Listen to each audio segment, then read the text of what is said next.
أولم ير الإنسان أنا خلقناه من نطفة فإذا هو خصيم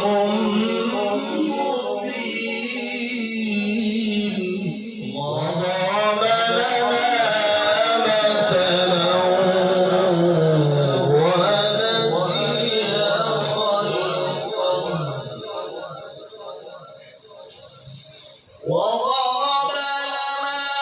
مثلا ونسي خلقه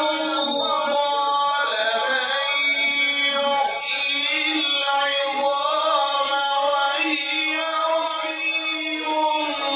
قل يحييها الذي أنشأها أول مرة